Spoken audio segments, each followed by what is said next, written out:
সুবহানাল্লাহ। আমার ভাইরা, বোরাকটা দেখতে কেমন ছিল? মুফাসসিরিনে কেরাম বলেন বোরাকটা গাধার চেয়ে ছোট, খচ্চরের চেয়ে বড়। সুবহানাল্লাহ বলেন।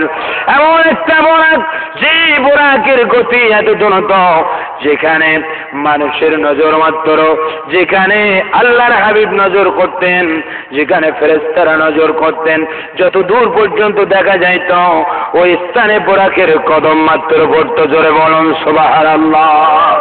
আমার ভাইরা, এইভাবে যাইতে যাইতে আল্লাহর নবীকে নিয়ে বাইতুল মুকাদ্দাসের দিকে যখন নিয়ে যাচ্ছেন, এমত অবস্থার মধ্যে বোরাকটি যাচ্ছে মিশরের উপর দিয়ে। কোথায়? আরো জোরে বলুন। মিশরের উপর দিয়ে। যে মিশরের মধ্যে অসভ্য ফেরাউনকে নীল নদের মধ্যে ডুবে আল্লাহ মেরেছিলেন, ওই মিশরের উপর দিয়ে যখন যাচ্ছেন, বোরাকের উপরে আল্লাহর প্রিয় নবী আরোহণ করে বসে রয়েছেন। এমত অবস্থা আল্লাহ রাসূল বলেন, জিবরিল, এই স্থান দিয়ে যখন যায়, এখান থেকে যেন একটা মন মাতানোর সুগন্ধি আমি রাসূলুল্লাহর নাকের মধ্যে ভেসে আসে। জোরে বলুন সুবহানাল্লাহ। হযরত জিবরাইল বলেন, ইয়া রাসূলুল্লাহ, এটা সেই মিশর যেখানে ফেরাউন রাজত্ব করত, যেখানে আল্লাহ মূসা আলাইহিস সালামকে পাঠিয়েছিলেন। এই সেই মিশরের মধ্যে ফেরাউনের মেয়েকে চুল আঁচড়ানোর জন্য একটা খাদেমা রাখা হয়েছিল। ওই খাদেমা চুল আঁচড়াতে আঁচড়াতে হঠাৎ করে একদিন বলেছিল, বিসমিল্লাহ তিসে ফেরাউন, আল্লাহর নাম উঁচু হয়ে যাক, ফেরাউন ধ্বংস হয়ে যাক। এই কথাটা বলা মাত্র ফেরাউনের মেয়ে ফেরাউনের কাছে নালিশ করেছিল। এমত অবস্থায় ফেরাউন বড় রাগান্বিত হয়ে জাল্লাদদেরকে এনেছিল ওই আল্লাহওয়ালা আবেদা মহিলাকে কতল করার জন্য, শহীদ করার জন্য। ফেরাউন আসা মাত্র এক কড়াই তেল গরম করেছিল। ওই মহিলার 3টি সন্তান ছিল। তেল যখন গরম করে, তেলের কড়াইয়ের মধ্যে তেল যখন প্রচন্ড গরম হয়ে গেল, তেলগুলো টকবক করতে লাগলো। ওই সময় মায়ের নিকট থেকে তার বড় ছেলেকে ধরে নিয়ে ওই তেলের ভিতরে বড় ছেলেকে ফেলে দিয়েছিল। এমত অবস্থায় তার মেজর ছেলেকে তেলের মধ্যে নিক্ষেপ করেছিল। মা জননী দুটো ছেলেকে তেলের মধ্যে নিক্ষেপ করা দেখে কান্নাকাটি না করে একটানা তেলের দিকে তাকিয়েছিল। এবার তার দুগ্ধবৎস কোলের শিশুকে কেড়ে নিয়ে যখন তেলের মধ্যে নিক্ষেপ করেছিল, ওই টাইমে ওই তেলের ভিতর থেকে ছোট্ট শিশু চিৎকার দিয়ে লাগতে পারে, মা, ও মা, আপনি আর চিন্তা করবেন না, আপনি দেখতেছেন এটা ফেরাউনের প্রচন্ড উত্তপ্ত তেলের কড়াই। আপনারা দেখতেছি এই তেলের কড়াইয়ের মধ্যে আমাদের মহান প্রভু আমাদের জন্য অপেক্ষা করতেছে। আল্লাহু আকবার। মা, আপনি কোন হিসাবে বলুন। এইভাবে যে মাত্র বললেন, সঙ্গে সঙ্গে মা জননী সঙ্গে তেলের কড়ার মধ্যে নিজ ইচ্ছা ঝাঁপিয়ে পড়েছিলেন। ইয়া রাসূলুল্লাহ, ওই 4 জন আশিকে রাসূল থেকে এখনো পর্যন্ত এই জান্নাতের সুঘ্রাণ পাওয়া যায়। বলবেন না সুবহানাল্লাহ? আমার ভাইরা, এইভাবে বলেন আস্তে আস্তে করে আল্লাহর প্রিয় নবীকে নিয়ে যাচ্ছেন। নিয়ে যাইতে যাইতে অনেকগুলো বরকতপূর্ণ জায়গায় নবীজি নামাজ আদায় করলেন। 2 রাকাত করে নামাজ আদায় করলেন। যেখানে ঈসা আলাইহিস সালামের জন্মস্থান, সেখানে নামাজ আদায় করলেন। শুধু তাই না, বড় আশ্চর্যের বিষয় হলো আল্লাহ রাসূল বলেন, আমি যখন যাচ্ছি মিশরের উপর দিয়ে, ওই সময় আমি দেখতেছি, আমি যখন বাইতুল মুকাদ্দাসে যাই, যাওয়ার পথে দেখতেছি ইউসাল্লি মুসা কায়েমান, আল্লাহর নবী জলিলুল কদর নবী হযরত মুসা আলাইহিস সালাম কবরের মধ্যে দাঁড়িয়ে দাঁড়িয়ে সালাম পেশ করতেছেন। জোরে বলুন সুবহানাল্লাহ। আল্লাহু আকবার বলুন। গভীর মনোযোগ। আমার ভাইরা, এইভাবে আল্লাহর নবীকে নিয়ে যাওয়া হলো মিনাল মসজিদিল হারাম ইলাল মসজিদিল আকসা, মসজিদ আকসা, যেখানে বাইতুল মুকাদ্দাস, যেটি মুসলমানদের প্রথম কিবলা ছিল। মসজিদ আকসা, যেখানে আজ পর্যন্ত কোন মুসলমান যদি একটা সেজদা দেয়, 25,000 সেজদার সওয়াব হয়ে যাবে। এক ওয়াক্ত নামাজ যদি পড়ে 25,000 ওয়াক্ত নামাজের সওয়াব হয়ে যাবে।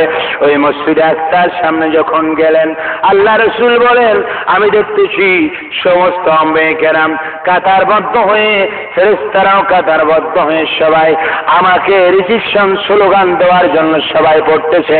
আমার সাথে জোরে জোরে বলুন, মারহাবা ইয়া মারহাবা ইয়া মারহাবা রহমাতুল লিল আলামিন মারহাবা।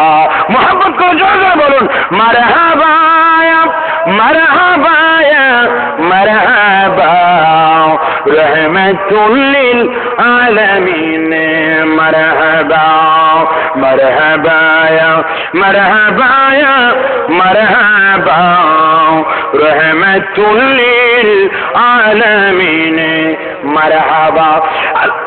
আল্লাহ রাসূল বলেন, আমাকে নিয়ে বোরাক ওইখানে নামিয়ে দিল। এবার যে মাত্র আমি নামলাম, সঙ্গে সঙ্গে জিবরাইল ওইখানে বোরাকখানা বেঁধে ফেলল। যেখানে সমস্ত আম্বিয়া কেরাম ওখানে এসে যেখানে বোরাক বাঁধতেন, সেই স্থানে আমার বোরাকটা বাঁধা হলো। এবার জিবরিল আমাকে নিয়ে মসজিদে আকসার ভিতরে নিয়ে গেলেন।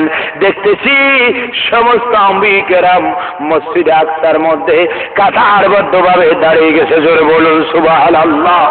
হযরত জিবরাইল মসজিদ আকসার মধ্যে আযান দিলেন। সুবহানাল্লাহ বলুন। কি দিলেন? আযান দিলেন।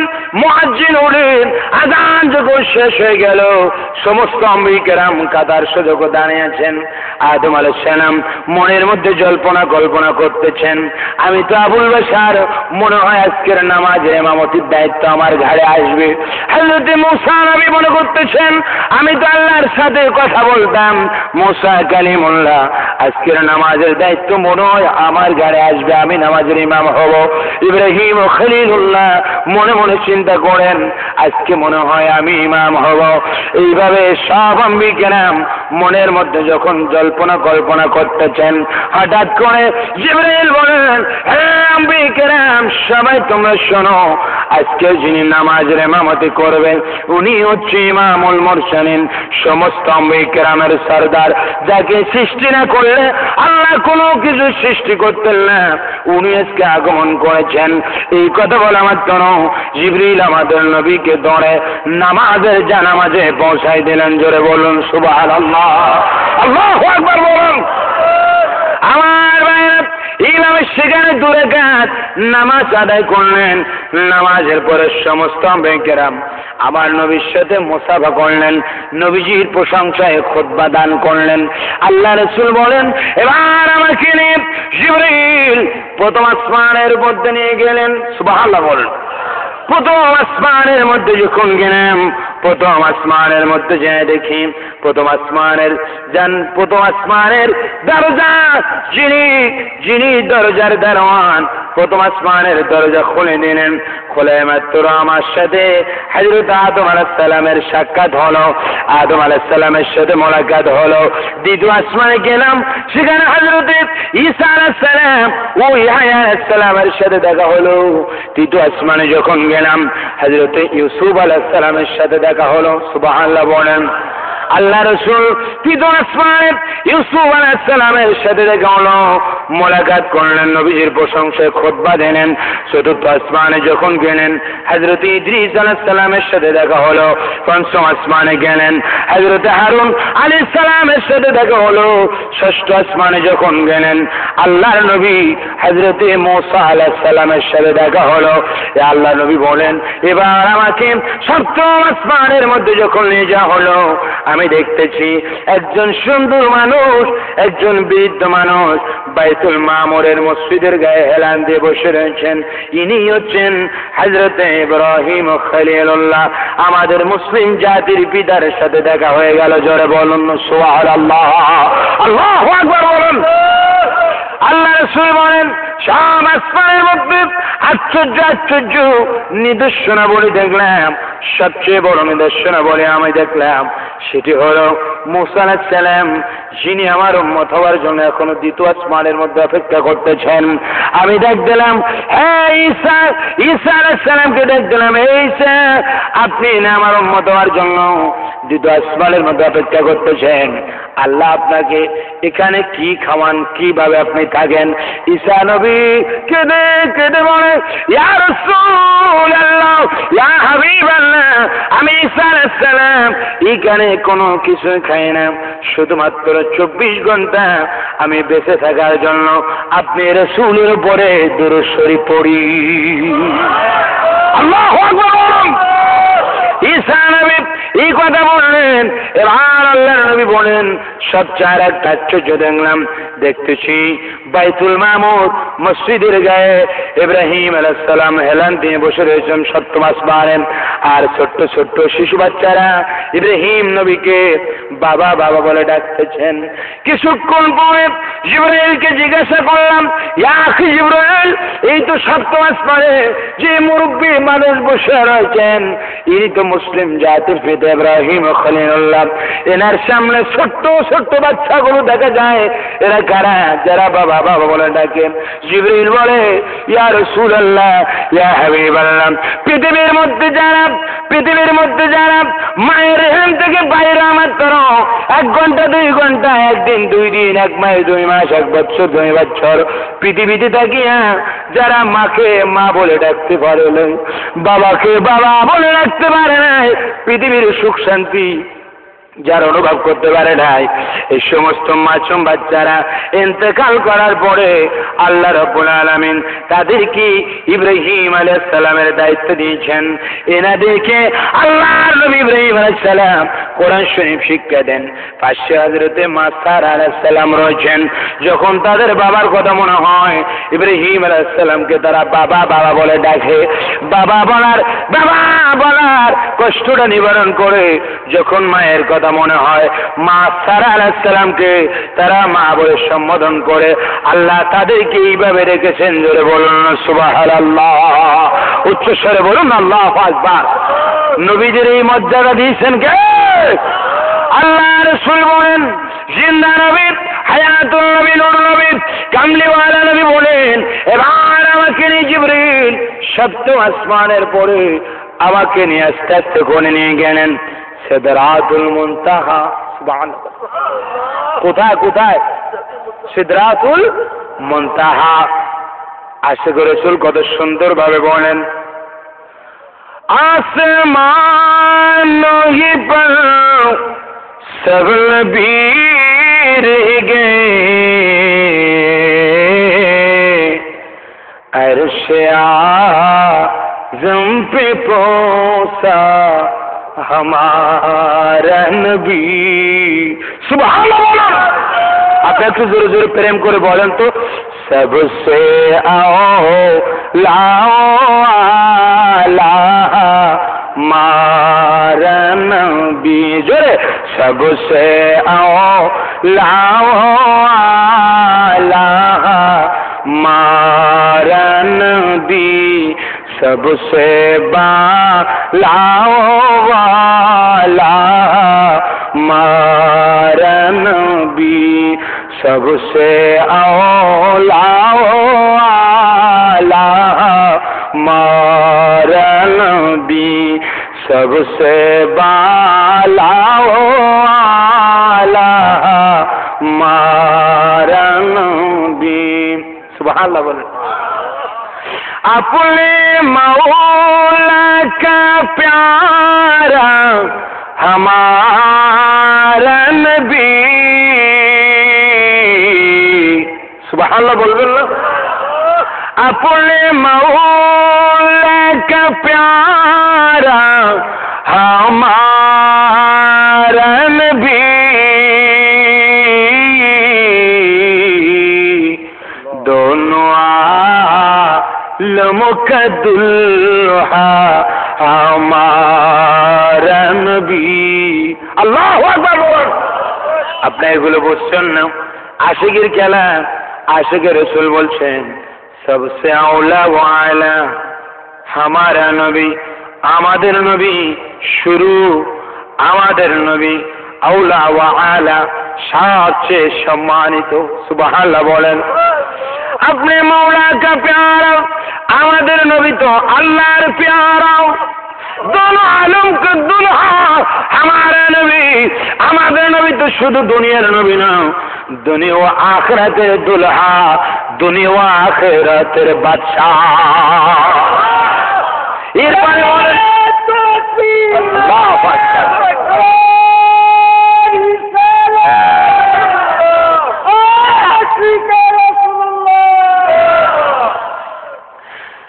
खल्क से औलिया औलिया से रसूल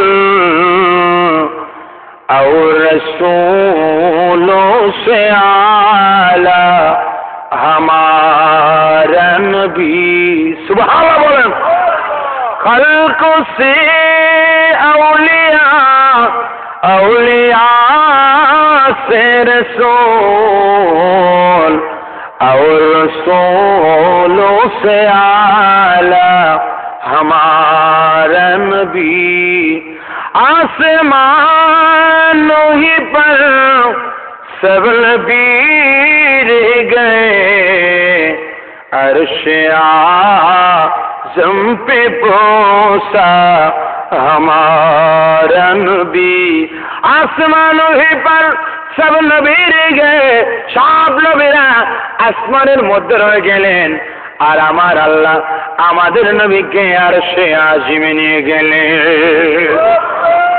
উচ্চ স্বরে বলুন না সুবহানাল্লাহ গভীর মনোযোগ হযরত জিবরাইল বলেন এবার আল্লাহর নবীকে সিদরাতুল মুনতাহা যেটাকে সীমান্ত বর্ডার বলা হয় যেখানে জিবরাইল আলাইহিস সালাম নিয়ে গেলেন সিদরাতুল মুনতাহা এই সিদরাতুল মুনতাহার কাছে যখন নিয়ে গেলেন বিরাট বৃক্ষ সিদরাতুল মুনতাহার মধ্যে দেখা যায় সীমান্ত বর্ডার এই বর্ডারের মধ্যে নিয়ে জিবরাইল বলেন ইয়া রাসূলুল্লাহ তাফসীর রুহুল বায়ান আল্লামা আলোচি বাগদাদি রাহমাতুল্লাহ আলাইহি বলেন জিবরাইল বলেন ইয়া রাসূলুল্লাহ আমি আর একটা চুল পরিমাণ সামনে অগ্রসর হতে পারবো না কেন কই ইয়া রাসূলুল্লাহ এই পর্যন্ত আমার বর্ডার এই পর্যন্ত আমার গতি শেষ এখান থেকে যদি সামনের দিকে আর একটু চুল পরিমাণ অগ্রসর হয় আমি জিবরাইলের 600 নূরের পাকা সবকিছু জ্বলে পড়ে ছারখার হয়ে যাবে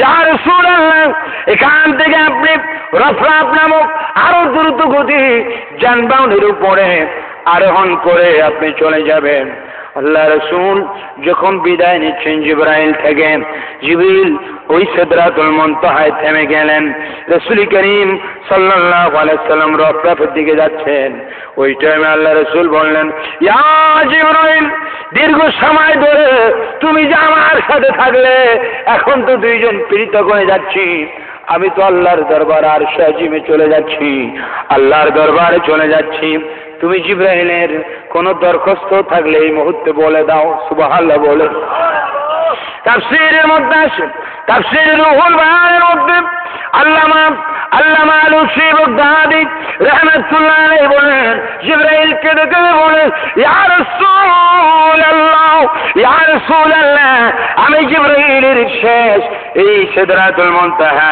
চুল পরিমাণ সামনে যেতে পারবো না হুজুর আমার বিশ্বাস আপনি আল্লাহর দরবারে যাবেন আল্লাহকে সচক্ষে দেখবেন ইয়া রাসূলুল্লাহ আমার একটা দরখাস্ত রয়েছে কি দরখাস্ত হুজুর যেই দিন সব মানুষ ইন্তেকাল করবেন হাসরের ময়দানে কবর থেকে সবাই উঠবে ইয়া রাসূলুল্লাহ আপনার গুনাহগার উম্মতগণ পুলসিরাতের দ্বারে ভিড় জমাইবে ওই সময় আমি জিবরাইল যেন আমার 600 নূরের পাখা পুলসিরাতের উপরে বিছাই দিতে পারি আপনার গুনাহগার উম্মত যেন আমি জিবরাইলের পাখার উপর দিয়ে পুলসিরাত পার হয়ে আল্লাহর আটখানা জান্নাতে পৌঁছে যায় আল্লাহু আকবার বলুন হুজুর এই দরখাস্তটুকু আপনি আল্লাহর দরবার থেকে কবুল করে নিয়ে আসবেন এই কথা বললেন আল্লাহ নবী জিবরাইলের কথা শুনে এবার রফরাফের মধ্যে উঠলেন। রফরাফের মধ্যে উঠে আল্লাহর নবীকে নিয়ে এবার রফরাফ চলে গেলেন। আমার ভাইয়েরা কোথায়? নূরের পর্দা অতিক্রম করে 70,000 নূরের পর্দা অতিক্রম করে আমার নবীকে নিয়ে রফরাফ নিয়ে গেলেন আরশে আজিম। সুবহানাল্লাহ বলেন। আরশে আজিম, এই আরশে আজিমের উপরে আমার নবী যখন আরশের দ্বারে গেলেন, যাওয়া মাত্র আমার নবীজির কদম মোবারকের মধ্যে 2খানা জুতা মোবারক ছিল। নবীজির কদম মোবারকে 2খানা জুতা মোবারক ছিল। আমার নবী আরশে আজিমের দ্বারে যায় থেমে গেলেন, দাঁড়াইলেন, দেখলেন আরশে আজিম থরথর করে কাঁপতেছে। সঙ্গে সঙ্গে আওয়াজ হলো, ইয়া মুহাম্মদ, হে আমার নবী, প্রিয় নবী মুহাম্মদ সাল্লাল্লাহু আলাইহি ওয়াসাল্লাম, এখানে থেমে গেলে কেন? আমার নবী বলে, আল্লাহ, আপনি তো মুসা আলাইহিস সালামকে কোহে তুরের উপরে উঠতে গেল জুতা খুলে উঠতে বলেছিলেন, আর আমি জুতা সহ জমিন থেকে আরশে আজিম পর্যন্ত আসলাম। এখন আপনার আরশের উপর আরোহণ করব, আমার পায়ে জুতা রাখবো না, জুতা খুলে ফেলবো। আমার আল্লাহ ডাক দিয়ে বলে, বন্ধু হাবিব, হে আমার দোস্ত, তুমি কি জানো না আরশে আজিম সৃষ্টি করার পরে আরো সত্তর করে কাঁপতেছিল। আরশের মধ্যে আমি লা ইলাহা ইল্লাল্লাহ লিখে দিয়েছিলাম, আরশ প্রকম্পিত হচ্ছিল, কম্পন সৃষ্টি হয়েছিল।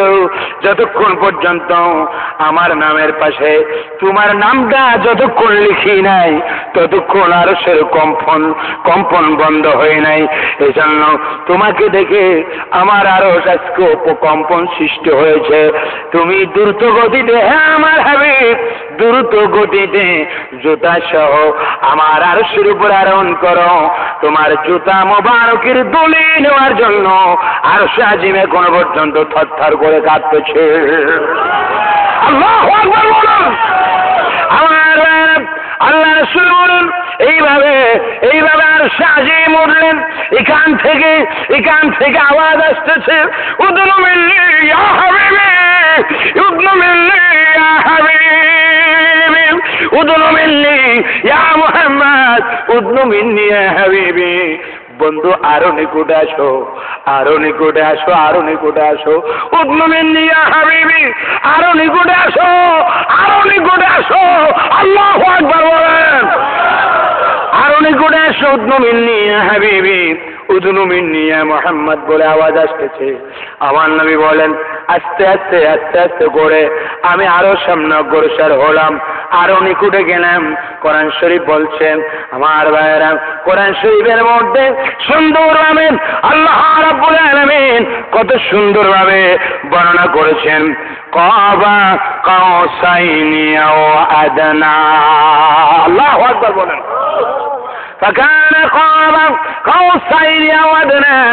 মানুষের 2টা ভুরু যেমন নিকটে, কারোর জোড়া ভুরু একবার মিশে গেছে, আবার কারোর ভুরুর মাঝখানে সামান্য ফাঁকা রয়েছে। এইভাবে আল্লাহ এবং তার নবী পাশাপাশি আগমন করলেন। আল্লাহু আকবার বলুন। সাহাবায়ে কেরাম জিজ্ঞাসা করছেন, ইয়া রাসূলুল্লাহ, ইয়া হাবিবাল্লাহ, হুজুর, আপনি মেরাজে কি আল্লাহকে কপালের চোখ দিয়ে সচক্ষে দেখেছেন? ইমাম আহমদ ইবনে হাম্বল রাহমাতুল্লাহ আলাইহি হযরত আব্বাস রাদিয়াল্লাহু তাআলা হাওলা দিয়ে বলেছেন যে আল্লাহ রাসূলের কাছে জিজ্ঞাসা করার পরে আল্লাহর নবী বলেছেন, আমি দেখিয়াছি। এইভাবে একদমে যতবার বলা যায়, নিঃশ্বাস যতক্ষণ পর্যন্ত ছিল, শুধু বলেছেন আমি আল্লাহকে দেখিয়াছি।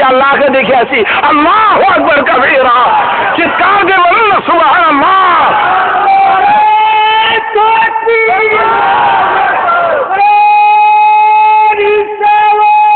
ইয়া রাসূলুল্লাহ, ইয়া রাসূলুল্লাহ, জিন্দাবাদ,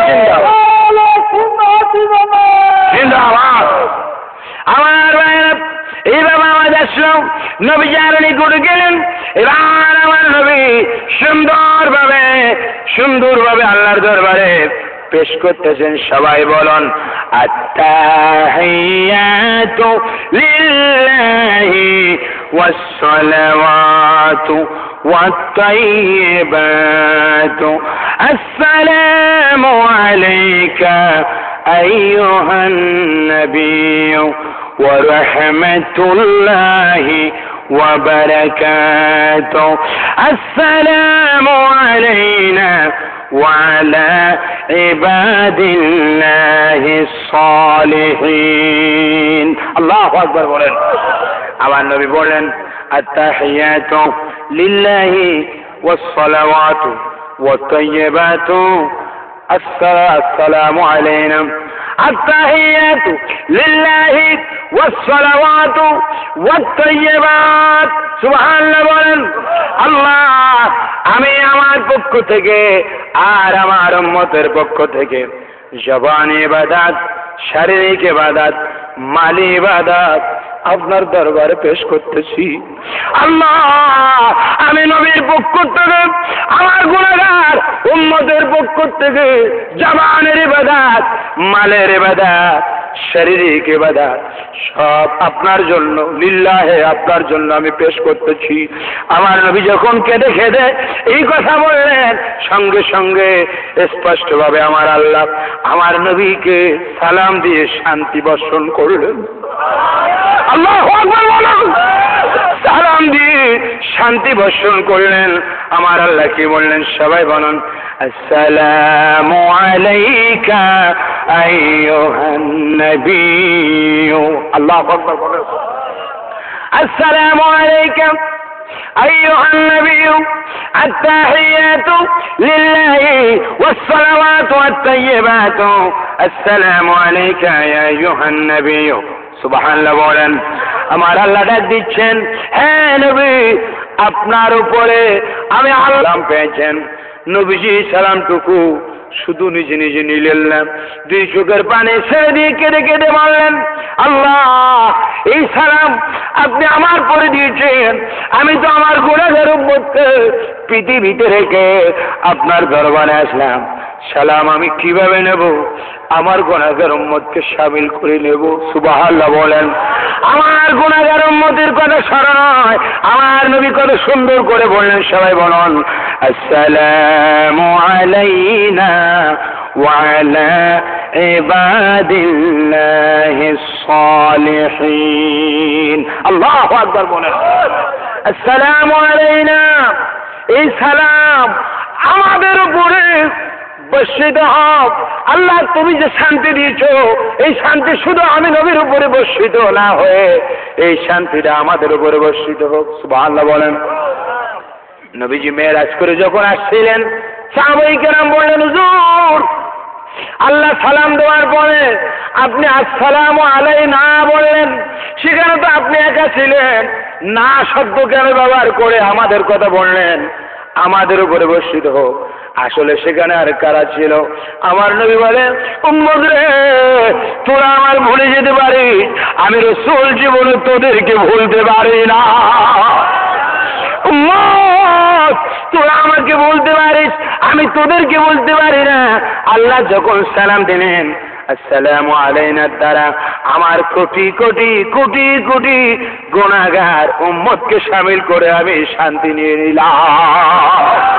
আল্লাহু আকবার আসসালামু আলাইকুম ওয়া আলা ইবাদিল্লাহিস সালিহিন এবং আমার ওয়া আলা ইবাদিল্লাহিস সালিহিন এবং আল্লাহর যারা সালেহ বান্দা যারা সালেহিন বান্দা নেককার বান্দা পরহেজগার বান্দা উনি গৌস কুতুব এই সমস্ত বান্দাদেরকে আল্লাহর নবী শরীক করলেন যে সালাম আমার গুনাহগার উম্মতের জন্য এবং আমি নবীর জন্য এবং সালেহিন বান্দাদের জন্য আল্লাহ তোমার শান্তি বর্ষণ হয়ে যাক আমার ভাইরা এবার খুব নিকটবর্তী ফেরেশতা সবাই বলুন আশহাদু আল্লা ইলাহা ইল্লাল্লাহ ওয়া আশহাদু আন্না মুহাম্মাদান আবদুহু ওয়া রাসূলুহু আল্লাহু আকবার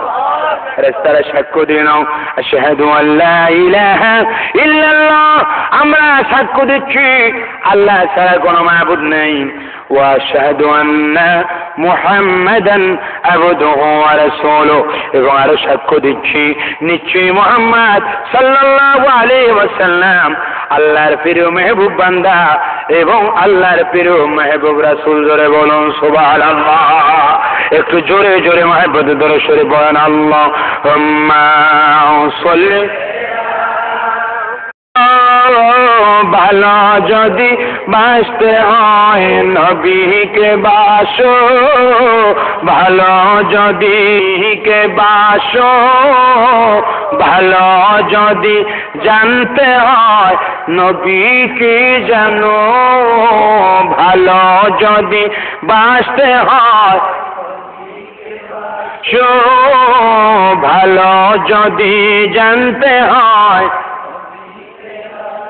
नबी तराने वाला, नबी बचाने, नबी तराने वाला, नबी बचाने वाला, जाने रे ওদের প্রিয় নবীকে বাসো, ভালো যদি বাসতে হয় নবীকে বাসো, ভালো যদি জানতে হয় নবীকে জানো। সাকারাতের বিছানাতে কি যে যন্ত্রণা, সাত সাগরের পানি দিলেও তৃষ্ণা মেটে না।